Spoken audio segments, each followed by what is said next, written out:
And the camera operator, Bob Michelson, from Potomac, Maryland. First down from the 20-yard line. Mark Malone having his difficulties here in the third quarter. And continues to have his problems. Carl Hampton, who led Cleveland last season with 9 sacks, comes up with the third sack of the day for the Browns. What's number 78, Carl Hurston, come from the center of your screen. Or over to the right, he should be coming from any time now. There he is. A good play by Carl. Well, he just flat outfought the Pittsburgh offensive lineman, John Rienstra. And it will be a 2nd and 17 from the 13. Along with the short setup and broken up. Pass intended for the big guy, Reggie Thompson. And let's see, are they calling it a fumble and a recovery?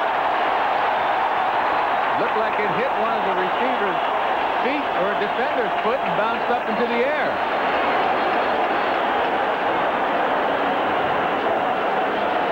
The officials are discussing the play. Frank Minnifield may have gotten a piece of it. And here's Gene Barth with the interpretation.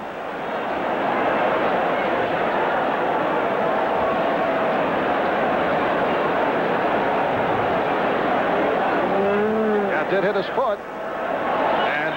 It was intended for lips, and it was picked off by Mike Johnson, the inside. Struck it out and gave the defensive backs time to get there. And now McNiel is to the right at the near side, and Webster flanked to the left. They go 4-receiver setup. Byner, the only running back.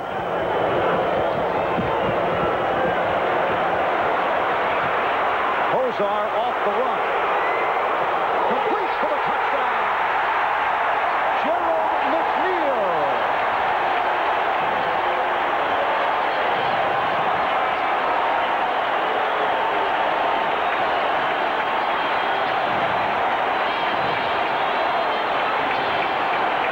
Gerald McNiel doing it against Wayne Woodruff. There he is, number 89. He was a favorite receiver of Jim Kelly back in the USFL days with the Houston. That Bernie Kosar did graduate from college. He was a very good student. He just finished early because he was so smart. And the return by Sanchez. Nearly broke the tackle.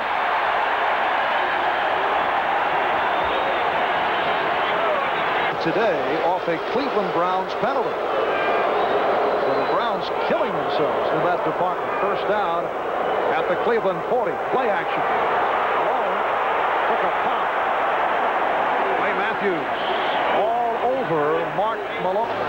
3rd and 10. In the second half, Malone is only 3 for 12, 28 yards.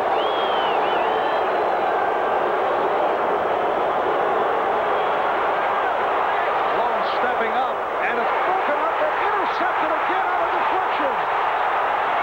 It is Watkins with his 2nd intercept of the day.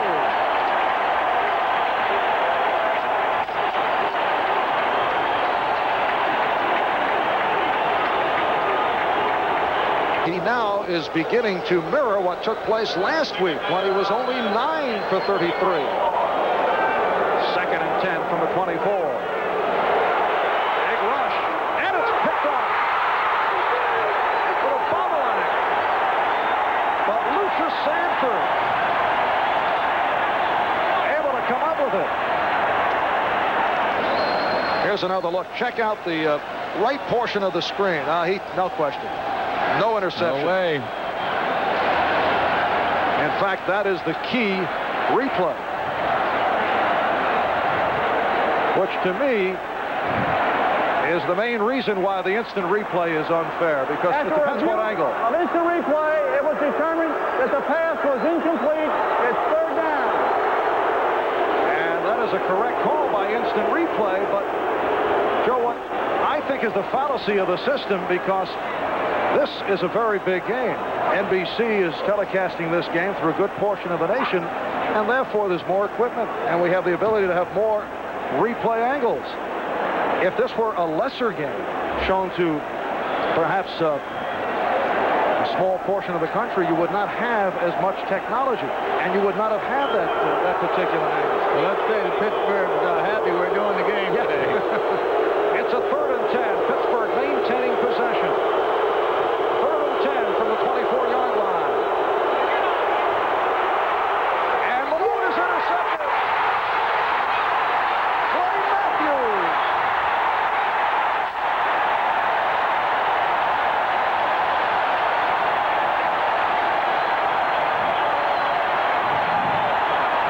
An instant replay will not be required.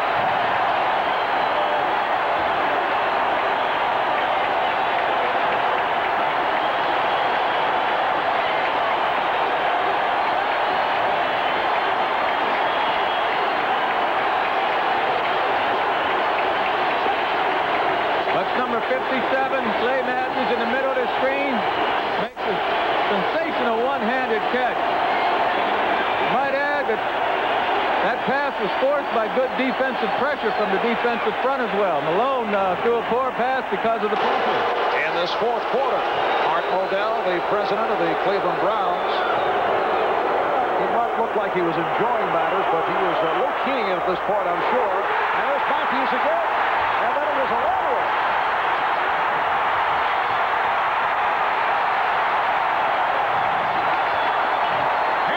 Dixon from Clay Matthews. But it may have been ruled down. Let's see. Pass intended for Charles Lockett. Let's see what the call is.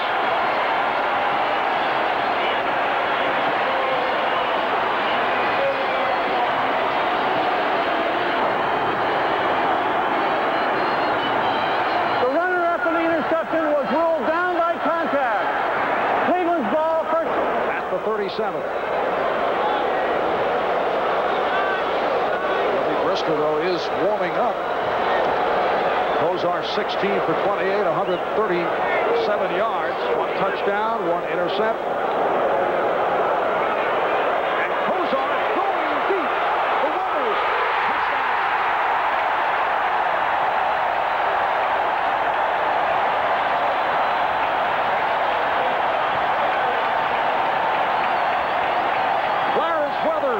One-time New England Patriot in his 5th year from Delaware State. Last Sunday against the Saints, caught a 7-yard touchdown pass, his only reception of the game. And right here, beat the free safety Lupe Sanchez. 37-yard pass play. Free safety has the responsibility of being as deep as any of the receivers, and that time Lupe Sanchez was outrun by Carl Weather. Jaker puts it through, and the Browns open it up. They lead it by the score of 34-10.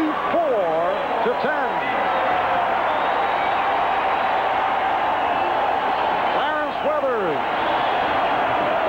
taking that long pass, and Art Modell continues to take it all in rather low-key. Number 85, Clarence Weathers, running straight down the middle of the field. Here he gets past Lupe Sanchez. Free safety's not supposed to allow that to happen. Curtis Hunter. Gibbons goes out to the top of the screen as we center in on Warren Moon. It's 1st and 10. Inside the Cleveland 25-yard line. Remember, this drive started inside the Houston 10. Razzle-dazzle again. Gibbons is nailed in the backfield by Lucius Sanford as the Browns had that one smelled out correctly. Shotgun again. Direct snap to Rozier. He'll go nowhere as Dave Pazzulli puts the knock on him back at the wraparound draw. And I just caught the end of that replay when Kozar was handing the ball off to Byner, and it looked almost as though he was doing that. Nice language, Jim. The wraparound draw. Where did you get that? It's a 1st down as they push it through there, and Kozar gets a great block from the outside, and he's going down the sidelines, and Ozzie Newsome makes the catch, and the streak goes on. Steve Brown knocks him down, and Newsome is inside the Houston 30-yard line. It's 122 games in a row now with a pass caught. But this is a painful one. Ozzie Newsome is about as tough a tight end as you're ever going to see in the National Football League. He has caught many passes this way and taken big hits.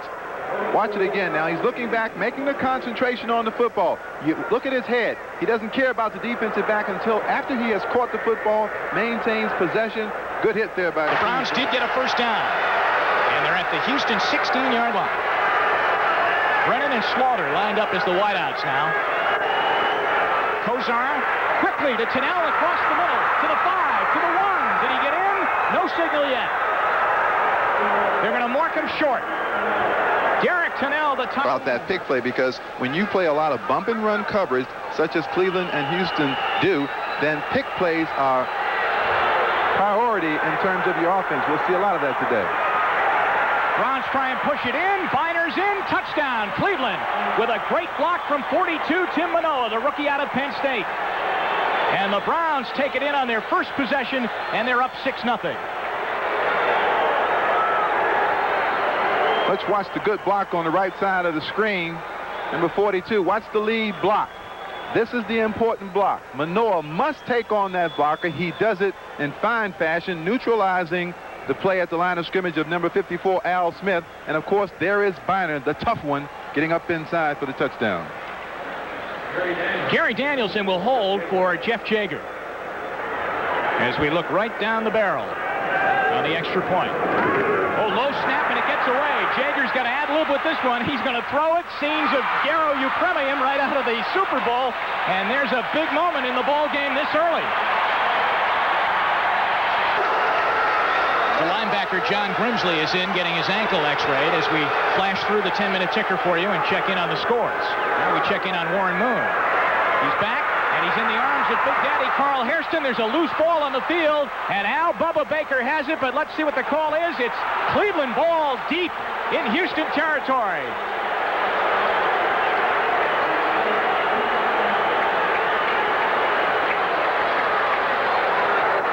Of the way they play football, they are a big play football team. They can have bad play, and then boom, 65 yards for a touchdown. You can never let up when you have the great speed that the Oilers have on the football field. 2nd and 10. Up top again with Mike Johnson, 59, blitzing. He's going down the sideline, and it is picked off. Frank Minnifield with the interception as he pulls it away from Drew Hill.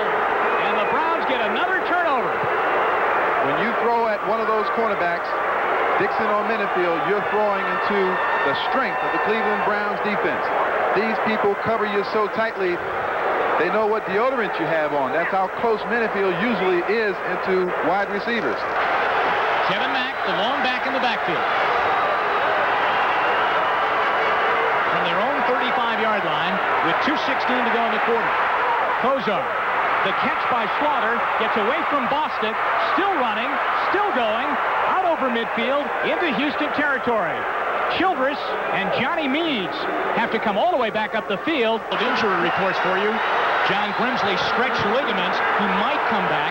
Alan Lyday, x-rays on his right knee. For the Browns, 3rd down and 2.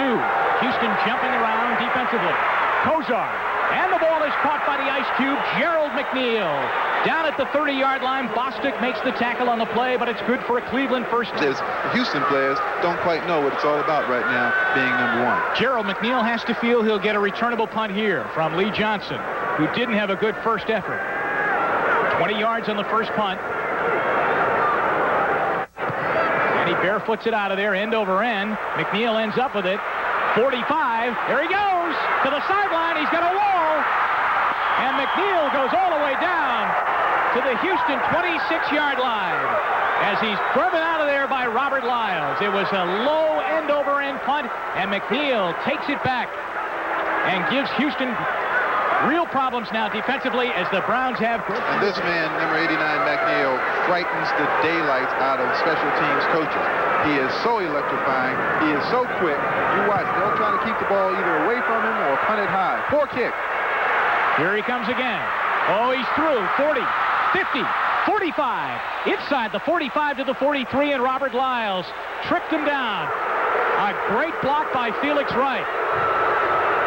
First of all, Gerald McNiel is 5 feet 6 3/4 inches. He is 140 pounds, the smallest man ever to play in the National Football League. He is loaded with courage. Now watch this. Look at the acceleration. If you don't get somebody on this man and slow him down, he's a threat to go for a touchdown on every Marked at play. the 20-yard line. It's a 30-yard field goal attempt for Jeff Jaeger. Again, they fumble the snap. Jaeger is rolling around to throw, looping it into the end zone, and it is incomplete. Wow, they have come apart from the seams with a flag down on the field, over on the far side by the Houston sideline, down at the 5-yard line. Well, I think you're going to get an ineligible receiver downfield. Marty Schottenheimer, and that's his brother with him, Kurt Schottenheimer, who runs the special teams. Now, Jeff Gossett was holding for Jeff Jaeger, who was Gossett being the Browns punter, but he was released earlier this week and hadn't been dressing for a couple of weeks before that. All of the downfield were eligible. It's just an incomplete pass. First down. Interesting, because before the game, as Reggie said, along with special teams coach Kurt Schottenheimer, they went through a drill where he was picking up trap hops and balls on the floor. And you have to remember that Jeff Gossett, who was waived, used to be the holder for this football team, so Danielson is new. 5:29 left to go. Here in the half, Rozier puts it on the ground. The Browns have recovered. On the first down play, they have recovered. It's Clay Matthews. How about that? And the crowd that was waving pom-poms at the beginning when the game started, they're now giving a fumbled snap, and the last 2 field goal attempts never got airborne, never left the ground, never got into the holder's hand. They've got to be blitzing here, Jim. They've got to be blitzing. 3rd down and 8. Browns with 4 wideouts, as you see. Kozar across the middle. It is Webster Slaughter down at the 6-yard line, and it's 1st and goal, Cleveland. Patrick Allen brought him down. Once again, they sat back in that just vanilla and chocolate defense, tried to cover man for man. Kozar's outstanding offensive line picked up the 3 people rushing. Once again, Kozar hit the receiver. Down on the road over Cincinnati and Pittsburgh. 2nd and goal from the 5. Mack, power football. Mack goes in, touchdown. Cleveland as he dives with second effort and gets the score, his 2nd of the ball game.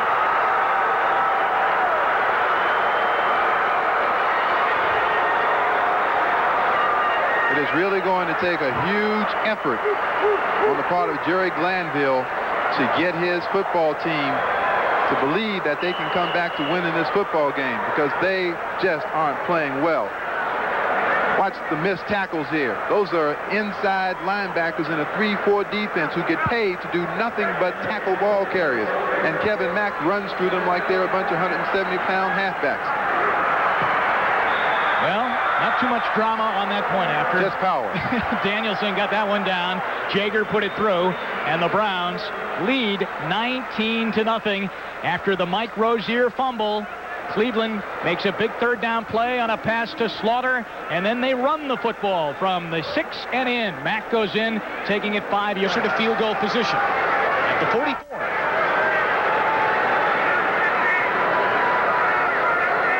Three-man rush by the Oilers. Running around, sidearms it, and the catch made by Gerald McNiel.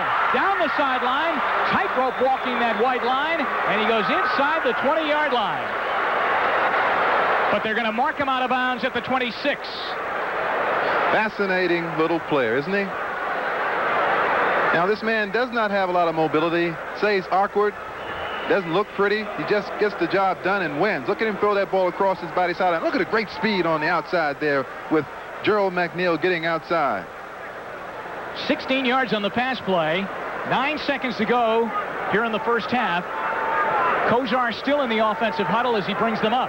Langhorn goes out to the top of your screen. Brennan and Slaughter down here at the bottom. And one back in the backfield. That's 44 Byner. As they rush Kozar, he loops it down the sideline, and Slaughter's got it for a touchdown. with 4 seconds to go in the half. They got one-on-one coverage, and Slaughter got it as Kozar laid it out there for him. Kozar only knows how to play one way, and that's to attack. And you have to attack him if you have any hope of stopping this man in his passing game. Down at the bottom of your screen, number 84, Webster Slaughter, emerging in his second year. Really one of the big play receivers in pro football. A lot of years left to play. Will catch the football over the middle. Will take people on. He blocks well. And at that, he's only 170 pounds. The hold was good. The snap was pretty good. The kick just got through, and the Browns, as Reggie said, would not sit on a 19-0 lead, and they now lead 26-0 with 4 seconds to go. 3rd down and 11 back at the Houston 45-yard line. And again, Bernie yelling out to Brennan, who then relays the call to 84 Slaughter. And then the pass, and it is caught. Slaughter's loose at the 20, down to the 17-yard line. Boy, do those two have it in sync. You won't see a more perfectly timed pass if you watch this game for 100 years. Slaughter, top of your screen, hasn't even turned to come back on the pattern, and Kozar throws the ball. See, he's looking back, fakes the receiver that he's going deep, comes back. The ball is already in the air before Webster Slaughter made the cut, and you have to have worked on that time after time after time in practice, and that's what makes it. The Houston Oilers aren't getting any pass pressure on Kozar, and I told you a long time ago, if you don't pressure this guy, he'll hit pass after pass after pass. 29 yards on the pass play. Langhorn in motion. Manoa in the backfield now. But it will be Byner. He's 10. He's 5. He's in. Touchdown.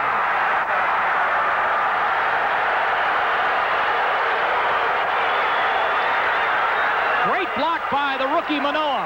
I think a lot of people are going to head for the exits after that run. Not those guys, though. Those are Browns fans who made the trip down. This is what you call your old-fashioned blowout. 17-yard touchdown run, his first of the day. And it is Cleveland well in control now. 33-0. And I can tell you something right now.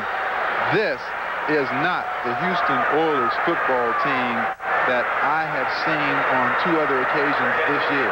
These fellas just are not playing good football. His offense go up and down the field. Kenny Johnson is back deep. Single safety for the Oilers.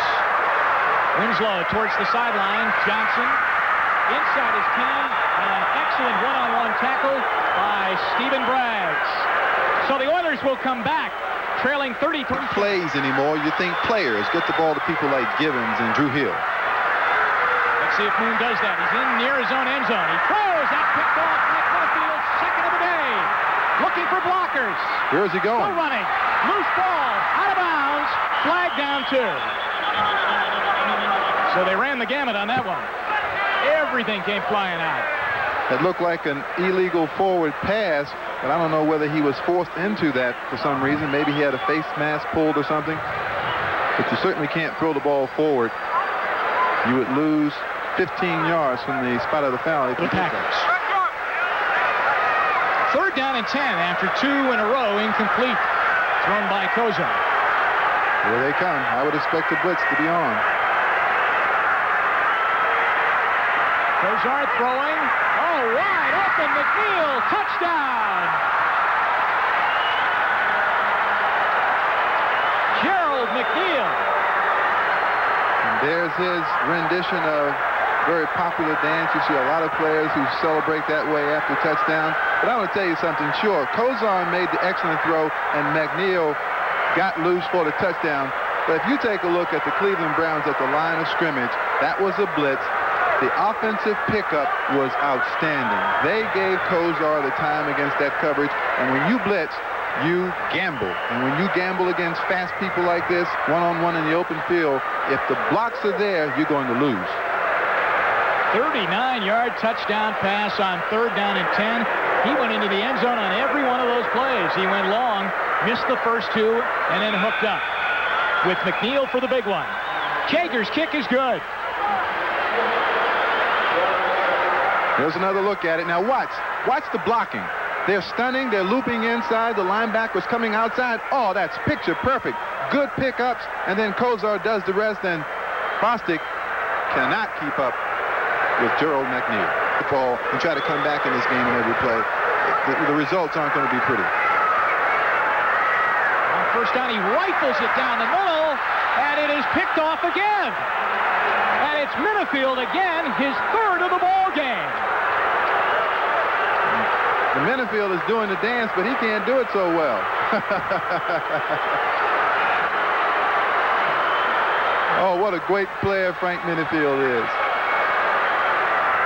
What outstanding hands. Watch this catch by Minnifield. If there's any question about these two cornerbacks being the premier two in pro football, I think they ought to be answered by now. Look at the diving catch, the concentration, and covering his nemesis. Well, we talked about the problems between Gibbons and Minnifield. He probably didn't want to see Minnifield get First and goal now from the 14-yard line.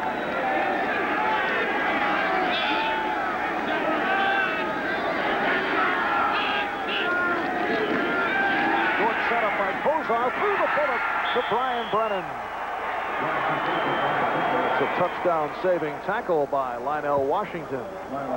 Third down and 8 from the 45. And again the pressure, and this time the sack is registered. Sam Clancy, the 6'7", 260-pounder out of the University of Pittsburgh, coming up with his second sack of the year. Sam Clancy filling in for the injured Reggie Camp, who incidentally might return next week. On the right side of your screen, number 91, Sam Clancy gets around Lewis to make the sack. You know, the very first pass that was incomplete thrown by Wilson, I heard the last couple of games, one-time Dallas Cowboy, Ron Fellows. And the Browns with a first down from their 47. A short set by Kozar completes to Slaughter. Webster Slaughter putting a move on Sam Seal and picked up 23 yards. Game. So their run defense isn't going to be as good if they give the corners help, and right now their pass coverage isn't good because they're trying to stop the Cleveland run game. It is a first down at the 15.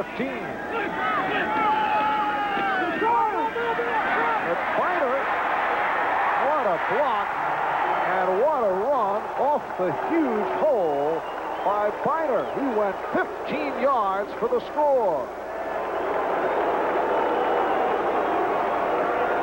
So apparently Ernest Byner is just fine after he had the wind knocked out of him. And he put a move on Van McElroy that you don't see very many big men that can do it. Look at his cut. Van McElroy, the all-pro safety, isn't used to seeing a man Byner's size be able to cut that crisply, that sharply, that fast. Number 61, the center, Babb, just does a terrific job of Piquel blocking him out of the way, and the rest of it is Byron. And a penalty marker is down.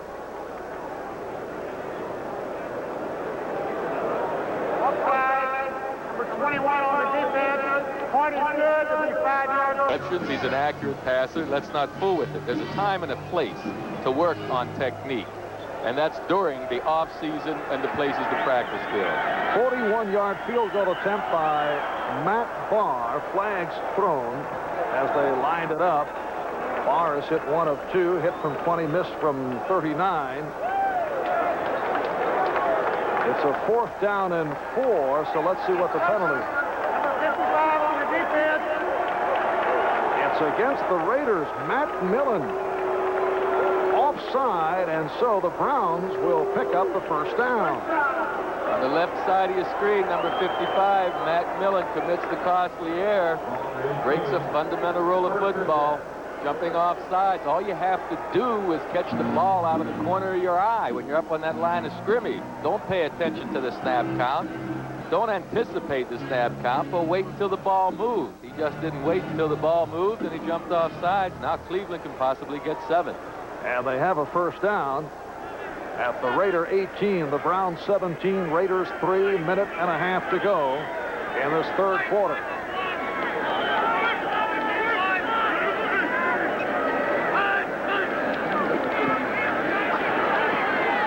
Kozar throwing, touchdown. Slaughter certainly enjoying the moment. A moment not enjoyed by Eddie Anderson. That's right. Kosar threw that ball right into double coverage that time. Slaughter stayed to the outside. First, he beat Seal, number 43, and Seal thought he had help deep, and he does, but he doesn't have help deep to the outside. You see, Slaughter stays outside away from number 33 and is able to make the touchdown catch. Anderson couldn't get over there. Second touchdown thrown today by Kosar, now has 21 on the season. Webster Slaughter, who caught 2 last week against Cincinnati, with his 7th. He's been a Pro Bowl player, was as a rookie when he was the NFL Rookie of the Year. Gary Anderson, one of the best now, ready to try a 42-yarder. It is blocked. Ball on the field, and the Cleveland Browns will take over the football, stopping the Pittsburgh drive. It'll be Cleveland first and 10 at the 50. He quarterbacked the national championship team at Miami of Florida when he was a redshirt freshman. Started in the NFL when he was 20 years old.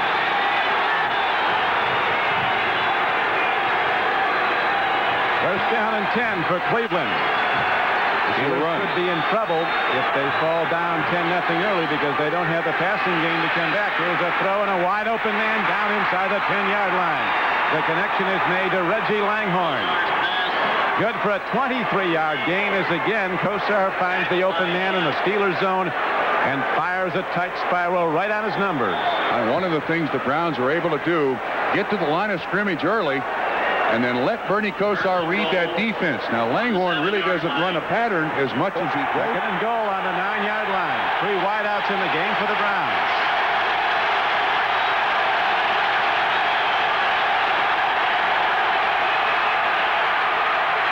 Caught by Newsome, breaks a tackle, and Ozzie Newsome steps out of bounds at the 1-yard line. Kosar pump faked a great move inside. Defense swung towards the slant runner, and Ozzie Newsome then took the ball on the outside and got down to the 1-yard line where it'll be third down and goal. Great job by Thomas Everett, the free safety. Everett coming from inside to knock Newsome out of bounds. He tried to run a little pick, but it looked like man-to-man coverage there by Pittsburgh on the goal line. That's a nice tackle. Just gets him out before Newsome can get in. Third and goal at the 2. Now it gets real tough as the Steelers with extra down linemen jump into that goal line defense. Kevin Mack, the I-back. Tim Manoa, the blocker in front. Fake, throw, and with the ball is Derek Tennell, a first-year tight end from UCLA. And the Cleveland Browns score again, and they now take a 9-0 lead on a 2-yard touchdown throw. Kosar setting it up, play faking to the running back, and then looping the ball to Tennell, who was a product of the replacement team during the strike. Impressed everybody, and now he's the backup to Newsome and plays a lot. That's an excellent play fake, too, by Bernie Kosar. It holds the linebacker at the line of scrimmage. Watch Manoa and Mack going to fire up in there. And Bernie, a nice little lob job there to Tennell. 6 points, and already the Steelers are now in trouble. They don't play well from behind. That was the 22nd touchdown pass this season by Bernie Kosar. He's had only 8 interceptions, a blocked extra point. Woodson, Rod Woodson, the #1 draft choice out of Purdue of the Steelers, who reported 95 days late in a contract holdout. So now Malone, with his team positioned close to the Browns goal line, they've yet to cross it. Malone's not thrown for a touchdown in almost 6 quarters. Tip ball, he'll not get one here. Eddie Johnson runs it back for Cleveland. Johnson comes up with a big play, and again, the Steelers are thwarted. And Mark Malone, here's the booze cascade down at Three Rivers as they have for him really since he started here. Never saw Eddie Johnson. We'll find out. We haven't found out yet what's wrong with it. As Ahmad was mentioning at halftime, it's not a Pro Bowler. No matter how good he is, you have him in the backup, and that's what the Steelers run at the nose tackle.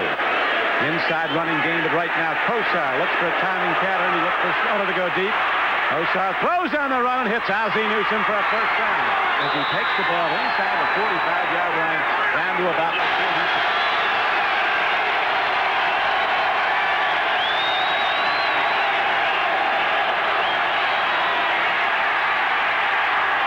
Open man running in the open field is Webster Slaughter, and he's taken down at the 50-yard line, and there might be a penalty call on Delton Hall, who hunted the head making the tackle. That'll be an unsportsmanlike conduct or a personal foul, 15 yards, tacked on. Now, you like Delton Hall's aggressiveness, but sometimes rookies just try a little too hard to prove their point. And this was a shot across the face. Personal foul. Face mask. Penalty is declined. Personal foul. Blow to the head. 15 yards. First down. That's tacked on. That should be tacked on. The number is 30. Audible. 12-6, excuse me, after that second field goal. Throw and a catch by Brian Brennan. Down to the 8-yard line. He caught a ton of balls at Boston College from Doug Flutie in his BC's all-time leading pass. Set to the right, one to the left. Slaughter's left.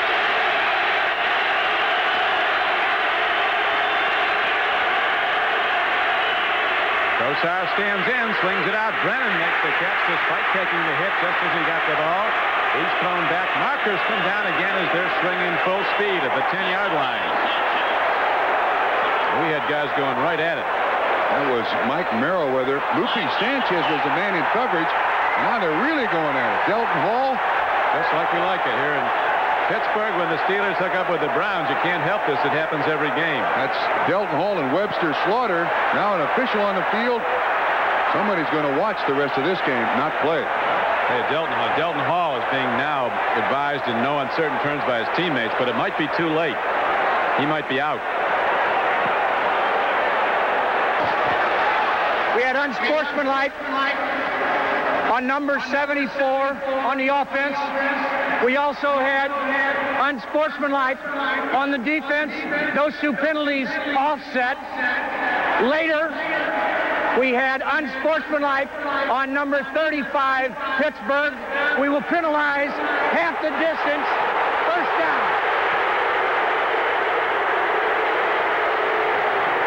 Well, I'll tell you one thing. You talk about a hot bunch of guys. That Steeler defense. Browns are first and goal at the 4. I wouldn't want to have to run into those Steelers right now. Paul Farron talking to Marty Schottenheimer and Chuck Knowles saying, wait a minute. How do they make yards on this? There's Farron. After the dead ball, there was another personal foul and sportsmanlike conduct call. Personal foul, half the distance, automatic first down. Well, the thing is that Hall, even though he's coming out, is still in the game, has not been. Are we reviewing again? Maybe we're not done yet. Coach No would like a full explanation. He's going to get it.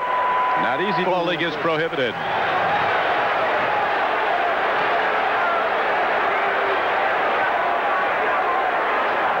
Marty says, you don't have to tell me anything. I like it. Whatever you say is all right with me, Dick.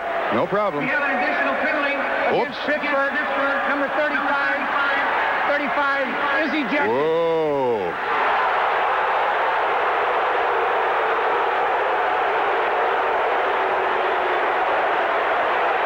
No wonder Chuck Knoll was complaining so much.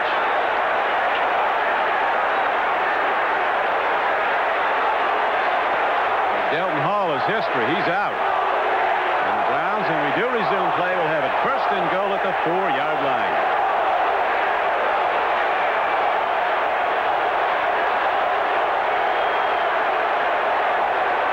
Offense now playing left tackle, a 300-pound lineman from Notre Dame. He's tackle eligible on the left side.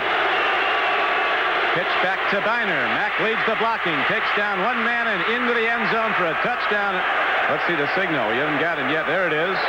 It is touchdown Cleveland, and the Browns extend their lead to 18-6. I think Cleveland can thank that gentleman right there for that score. 2 personal fouls.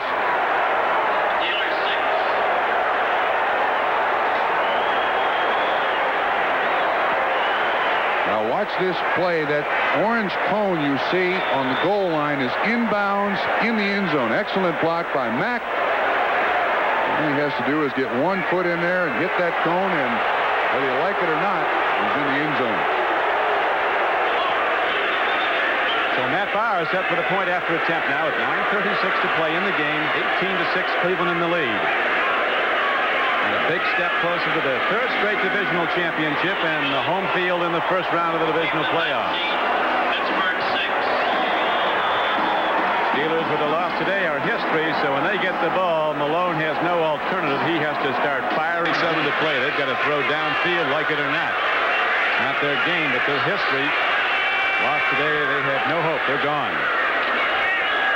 Malone looks. He lets her go long. Out there is John Stallworth, and it's intercepted by Hanford Dixon at the 47-yard line of Cleveland.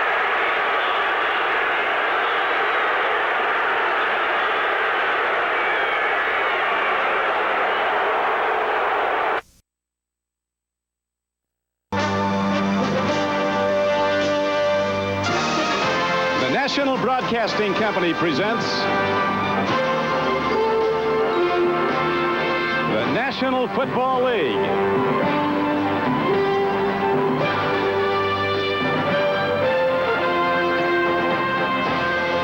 Today from Cleveland Stadium, it's the AFC Divisional Playoff. The Indianapolis Colts